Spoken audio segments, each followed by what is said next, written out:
plaisir de vous présenter M. Yvon-Paul Simard, natif de Saint-Donat, celui qui a monté ce magnifique musée. Yvon-Paul a occupé différentes fonctions dans l'industrie forestière, entre autres mesureur, contremaître, surintendant. Et au cours de ces années, il a accumulé plusieurs outils, d'où l'idée de faire un musée dans son garage. À la demande des gens, il a fait plusieurs présentations de son musée, tant pour le public que pour de jeunes étudiants, toujours émerveillés devant le savoir-faire de nos ancêtres. Pour accompagner M. Simard tout au long de sa présentation, nous avons fait appel à des amis de M. Simard qui ont bien voulu nous partager quelques expériences de travail en forêt. Alors, je vous les présente. Alors, Mme Rachel Coutu, M. Normand Charette, M. André Saint-Georges, M. Harold Gagné et M. André Roy. M. Simard.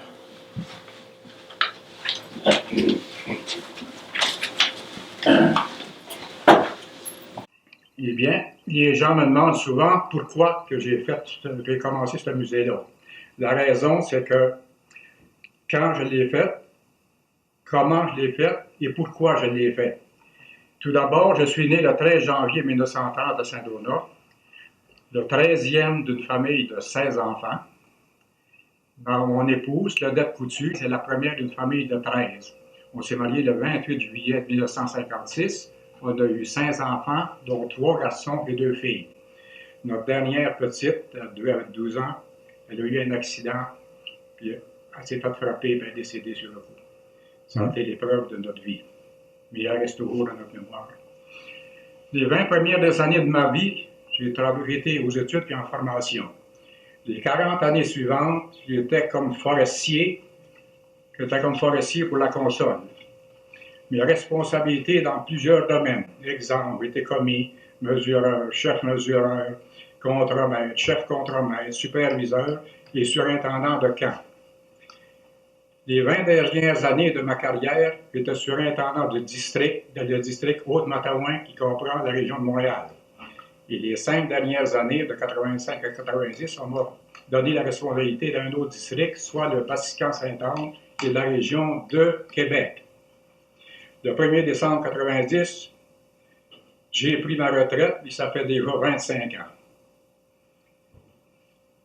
Ça fait que 20 ans en préparation, 40 ans de service et 25 ans en retraite, je suis rendu à 85 ans. À la retraite, l'adaptation était très facile. Pourquoi? Parce que j'ai commencé à faire du ski alpin à 60 ans. Je ne voulais pas, c'est mon neveu qui m'a décidé d'aller essayer le ski. J'ai commencé ça, puis j'ai pris la piqûre.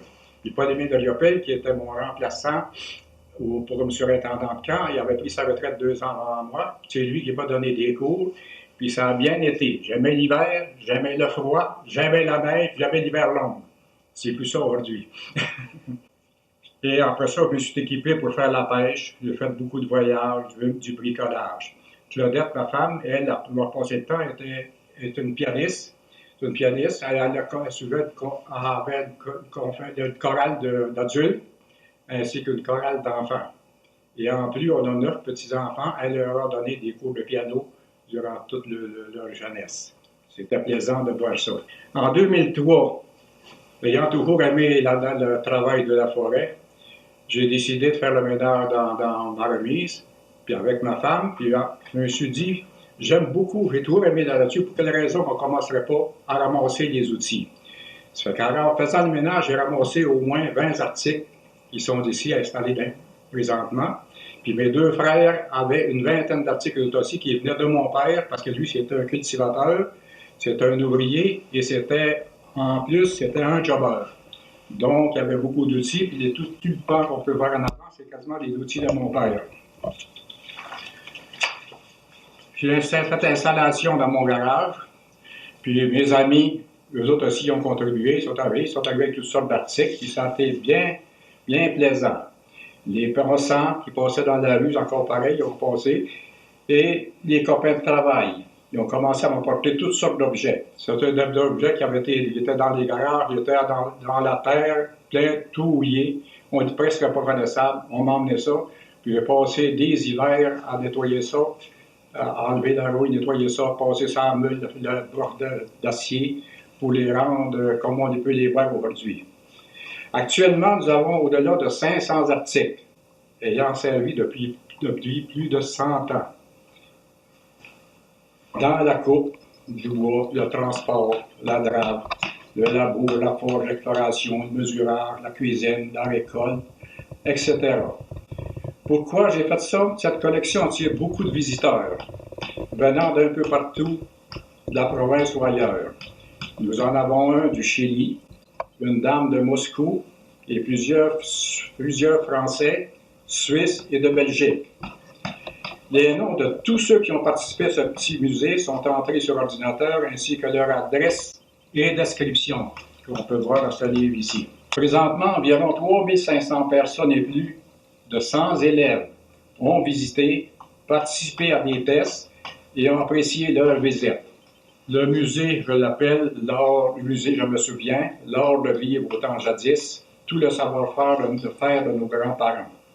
Merci aux responsables de la Société historique de Saint-Donat de rendre ces outils vivants et nous rappeler de bons vieux souvenirs. Merci aux 4 octogénaires qui ont accepté de nous faire part de leurs vieux souvenirs comme anciens travailleurs forestiers et défricheurs. Compter le mieux qu'on peut, là, parce que disons que mon père est venu au monde avant moi.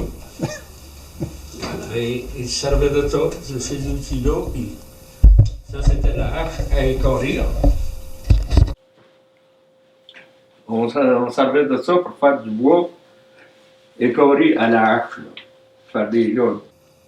Puis surtout qu'on traçait les lignes avec une corde trempée dans le charbon de bois, qui était beurré dans le charbon de bois, on faisait un rond de chalk line.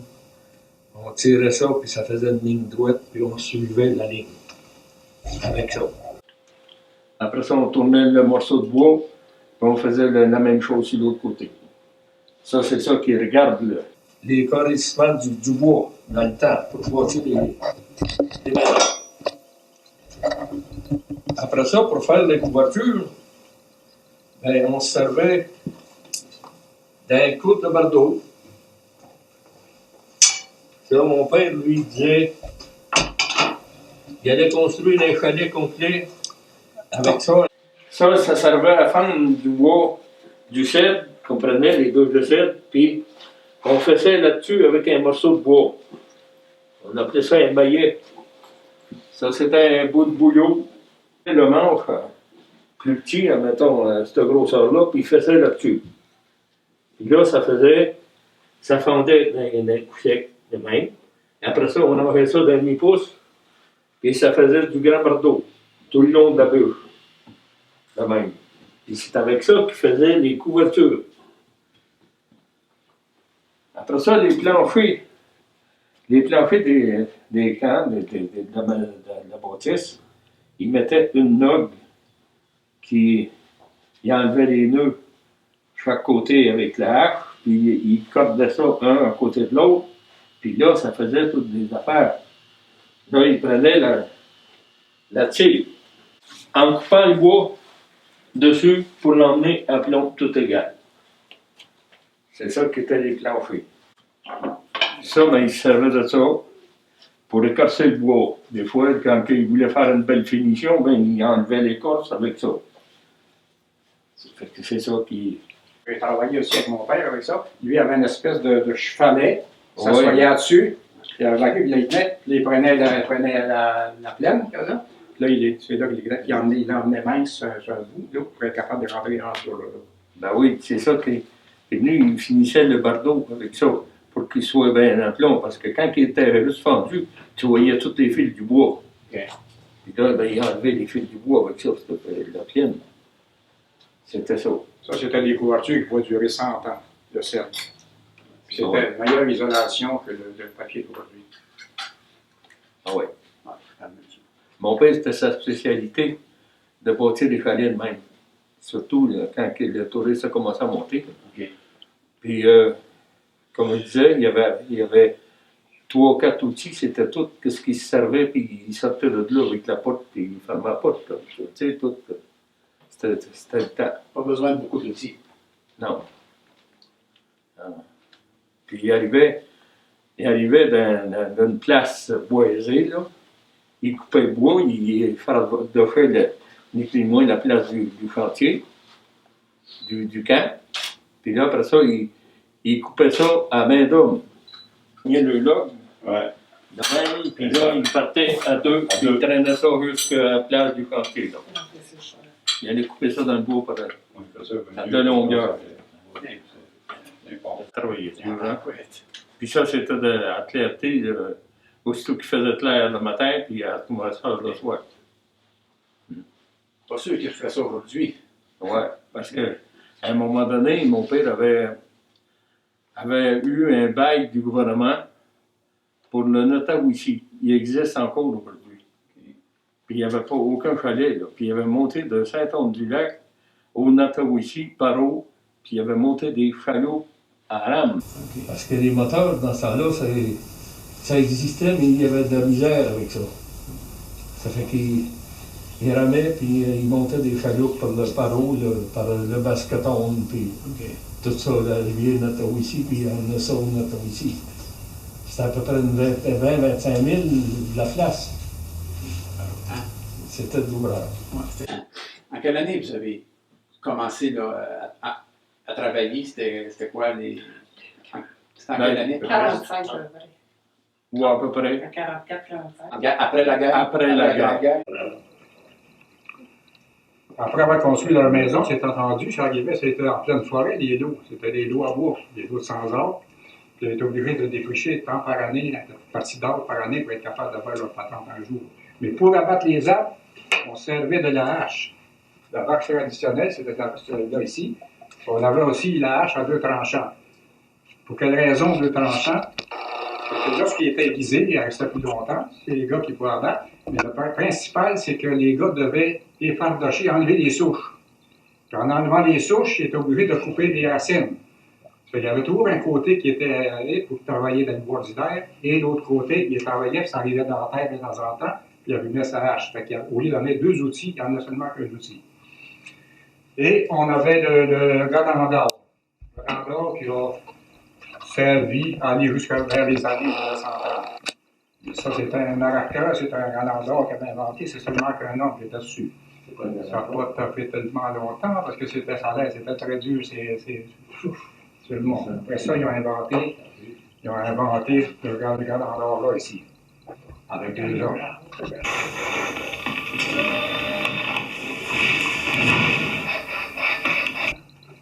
Après que les terrains étaient défrichés, là, il fallait qu'ils labourent pour les faire des semences. Pour récolter les semences, André Saint-Georges, il a travaillé là-dedans. Il va venir nous raconter ça, comment est-ce qu'on faisait ça, le laboureur, puis des foins, et tout ça. On a labouré, il faisait du labour.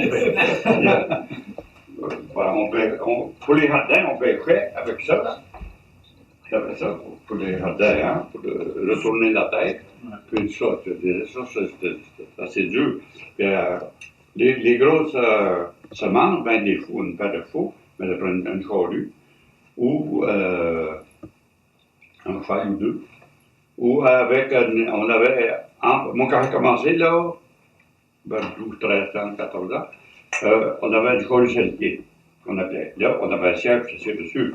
Mais seulement quand ça, quand on fait une roche, le petit gars, il allait utiliser le mot dans le cul des faux. Il prenait une débarque d'automne. Je m'en rappelle encore. On parle des années, peut-être quoi, tu avais 13 ans? On parle des années 42, 43, 40, quelque chose de même, là. 45, à partir de là. J'ai commencé, moi, à 13, 14 ans. Avec la charrue. Avec la charrue. L'invention d'un premier temps qui est arrivé, c'était tout à l'heure. Oui. Ah oui, ça apprend en premier tout. Ah oui, en anglais, oui. Parce que, mais ça ressemble à ça, puis ça, c'est une vraie peau pour casser, briser la tête.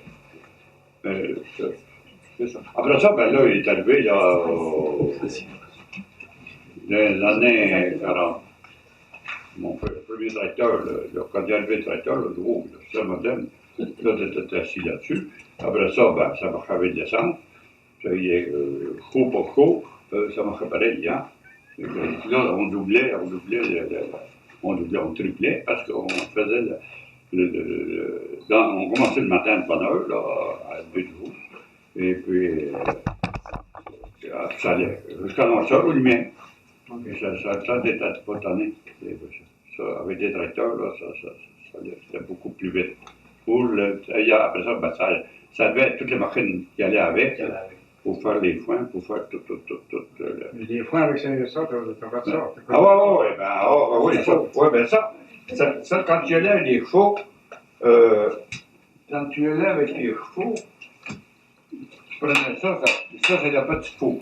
Mais ça, c'était juste pour le tour, que des fois, t'as pas capable de les proches des fossés, puis des affaires de même. Ça, ou trop proche des roches, proche de ces. C'est avec ça que tu ramassais. C'est ça, là, t'allais chercher le râteau. Et un râteau un peu semblable à ça, là. Et puis là, ben, tu râtelais pour faire des ondins, faire sécher. Après ça, ben là, la fourre pour faire des vaillots. Là, tu colles des vaillots. Après les vaillots, c'était défensif, il ne mouillait pas. C'était pas comme chez vous le site, là. André, les ondins, c'était comment? Un ondin, c'était un chevaux de bois. Tu roulé, là, avec ça. Là. Okay. Tu roulais avec ton râteau. Okay. Tu roulais. Tu faisais un ondin, tu sais, long. Okay. Puis, pour faire les vaillots, tu le coupais en croix, puis là, tu faisais des tas. Ben non, s'il mouillait, le dessus se mouillait, mais le dedans ne mouillait pas. C'était bien fait, une vaillot bien faite, là. Okay. Le foin, il restait bon dans Quand il pleuvait, par exemple, il fallait servir la vaillot. Ah là, il fallait virer les vaillots. Tu partais du. Tu commençais de la tête, puis tu virais ça au soleil, là, pour le faire. Ah ouais. Autrement, il coulait ça dans la cartelle.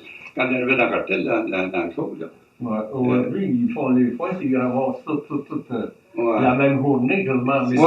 Mais ils ont des chevaux qui roulent, là, puis ils traitent ça, mon Dieu, à 10 000 à l'heure, avec des tracteurs. Il fallait faire sécher le foin. Ouais. Ça, je chargeais ça dans la forêt avec une grande voiture, là, et des faux. Oui. Là, débarquer ça à grand four ou à petit four, il y avait des grands fours aussi. C'était pris dans le pignon, avec des grands fours, dans ça. Puis là, ça tombait là, puis il y avait du monde qui tendait ça comme four dans ce qu'on appelait la capitale. Ça, c'était un carré de la grange, là, qui avait, je ne sais pas, qui avait 20 pieds par la largeur de la grange, 40 pieds. Et on en mettait 12-15 pieds d'épais. Ben oui, on abriait surtout aussi la place où les animaux étaient pour garder de la chaleur pour l'hiver. Oui, c'est ça. Après ça, tu as tout bien correct. Là, rentre dans l'hiver, tu avais la tranche. On partait en haut, puis on coupait le foin. Là, hein. Bien, ça, c'est bien coupant. Là. Coupe. Ça faisait comme le mur. Il descendait. Là, tu t'envoyais ça en bas, puis pour ramasser pour soigner les animaux. Après ça, là, quand il n'avait plus, tu faisais une autre tranchée. Là, toujours pareil, toujours de la même manière. Faut manger au commencement, il n'y avait pas de. C'était le manger dans le puits, hein, en descendant dans les canisses, pas descendre ça avec descendre ça avec une chaîne. Dans le frigo. Dans le frigo, tu sais, tu sortais avec le frigo. C'est ça. Ça fait que. Là, pour passer pour passer l'année, il y avait toujours des gros cochons. Puis là, on faisait du lard, du lard, deux quarts de lard, 2 barils de lard. Salé. Bon, là, salé, tu sais déjà. C'est tout lard salé, tout. La minette au lard, puis de la minette pour jambon, le printemps, quand il faisait fumer des jambons. Parce que le bœuf, vous ne touchez pas à ça. Le bœuf, c'était une autre manière, ça. Oui, on touchait à ça aussi, mais ça se faisait. Un tuait un bœuf, il en gardait que c'était capable de conserver, le voisin, puis le voisin, puis le voisin. Puis une autre semaine, c'était un autre qui tuait, un autre bœuf, là. C'est pas trop gros, surtout. En hiver, là, tu fais des filets, bien sûr. Quand tu vas aux fêtes, là, tu avais ta viande pour tout l'hiver. On engraissait des bœufs exprès pour ça. Okay. Et puis, voilà. Puis avec le cochon, quand vous faisiez boucherie, Oui.